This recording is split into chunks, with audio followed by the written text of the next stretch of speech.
Assalamualaikum warahmatullahi wabarakatuh. Marhaban ya Ramadan. Pertama-tama marilah kita memanjatkan puji syukur kehadirat Allah Subhanahu wa taala karena atas berkat, rahmat dan hidayahnya lah sehingga kita masih diberi kesehatan untuk menunaikan ibadah puasa. Tak lupa pula kita kirimkan salam dan salawat kepada junjungan Nabi besar kita Muhammad SAW yang telah membawa kita dari alam gelap gulita menuju alam yang terang benderang seperti sekarang ini. Baiklah, pertemuan kali ini kita akan membahas bagaimana pentingnya menuntut ilmu.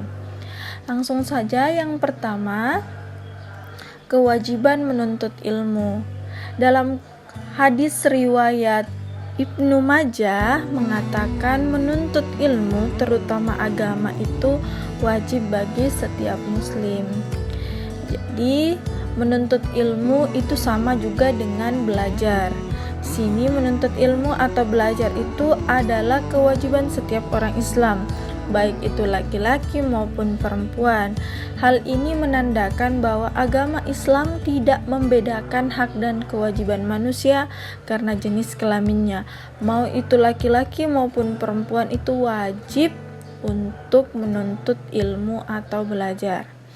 Masih ingatkah kalian bahwa wahyu pertama yang diterima Nabi Muhammad SAW dari Allah Subhanahu wa taala melalui perantara Jibril adalah perintah untuk membaca dan belajar, di mana hal ini sudah tertuang pada Quran surah Al-Alaq ayat 1-5 yang dimana artinya adalah bacalah dengan menyebut nama Tuhanmu yang menciptakan. Dia telah menciptakan manusia dari segumpal darah. Bacalah dan Tuhanmu lah yang maha pemurah yang mengajarkan manusia dengan perantara kalam. Dia mengajarkan manusia apa yang tidak diketahuinya.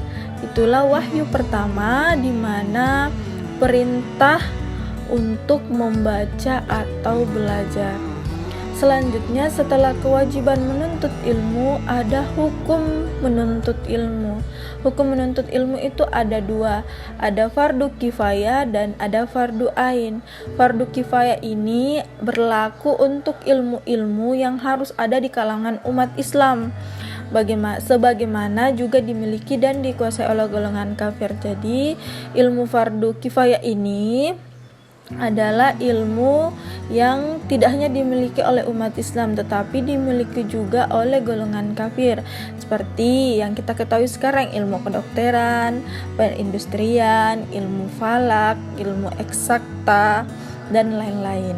Nah, untuk fardu ain itu berlaku untuk ilmu yang tidak boleh ditinggalkan oleh setiap muslim dan muslimah dalam segala situasi dan kondisi, seperti ilmu mengenal Allah Subhanahu wa taala dengan segala sifatnya, ilmu tentang tata cara beribadah dan sebagainya. Jadi fardu ain ini itu adalah hukum menuntut ilmu yang wajib bagi umat muslim dan muslimah.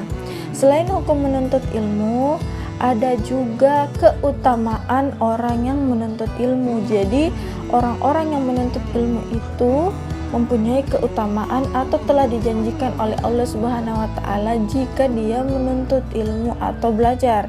Keutamaan yang pertama, diberikan derajat yang tinggi di sisi Allah Subhanahu wa taala. Yang kedua, diberikan pahala yang besar di hari kiamat nanti. Yang ketiga, merupakan sedekah yang paling utama. Yang keempat, lebih utama dari seorang ahli ibadah. Yang kelima, lebih utama dari salat 1000 rakaat. Yang keenam, diberikan pahala seperti pahala orang yang sedang berjihad di jalan Allah Subhanahu wa taala. Yang ketujuh, dinaungi oleh malaikat pembawa rahmat dan dimudahkan menuju surga. Yang kedelapan, terbebas dari kebinasaan. Yang kesembilan, memperoleh kebahagiaan dunia akhirat.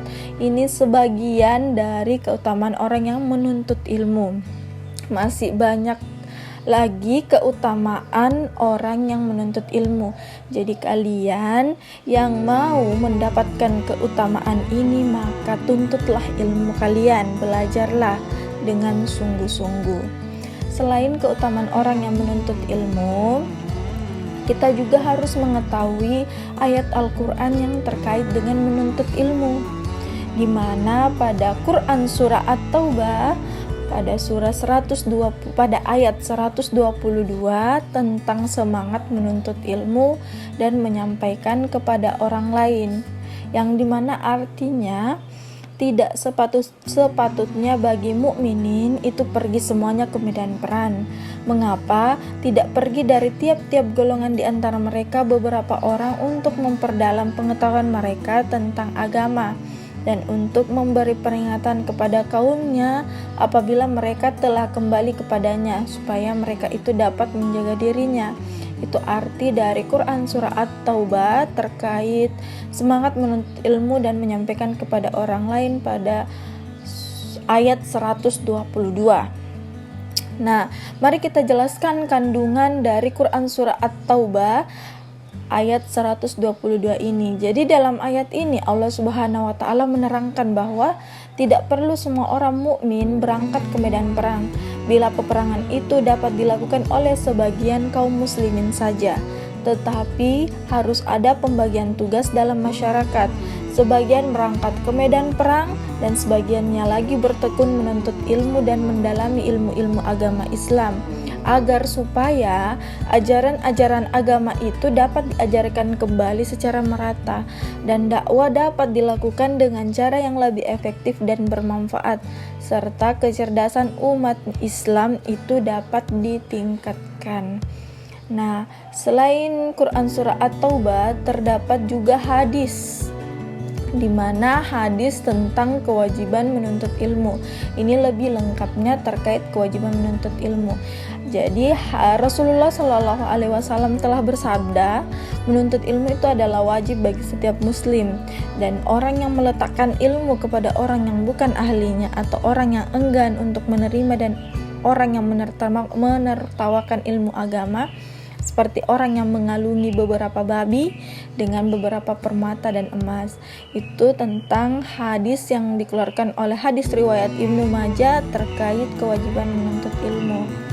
Selain itu ada juga hadis tentang keutamaan menuntut ilmu. Jadi keutamaan menuntut ilmu itu punya hadis di mana mengatakan barang siapa yang berjalan di suatu jalan untuk menuntut ilmu, niscaya Allah akan memudahkan baginya jalan ke surga. Ini adalah hadis yang paling sering kita lihat, yaitu hadis riwayat Muslim. Selanjutnya kita harus mengetahui juga bagaimana itu akhlak terhadap guru. Jadi dalam menuntut ilmu kita juga harus mengetahui perilaku yang baik terhadap guru kita atau pemberi ilmu kita, apalagi jika kita berstatus sebagai siswa di sekolah. Nah, di mana akhlak terhadap guru itu yaitu seperti datang tepat waktu, berpakaian rapi, berperan aktif dalam pembelajaran, meminta izin atau masuk untuk meninggalkan ruangan, menyapa terlebih dahulu saat berjumpa, mengerjakan tugas yang diberikan, menjawab pertanyaan dengan santun, mendengarkan penjelasan guru, serta berbicara dengan bahasa yang baik dan sopan. Ini beberapa akhlak yang harus atau perilaku yang harus kita terapkan pada guru kita. Nah, semoga materi pentingnya dalam menuntut ilmu ini kalian bisa terapkan dalam kehidupan kalian sehari-hari. Semoga apa yang saya sampaikan bisa bermanfaat untuk kalian semua. Ibu tutup dengan wabillahi taufiq wal hidayah. Wassalamualaikum warahmatullahi wabarakatuh.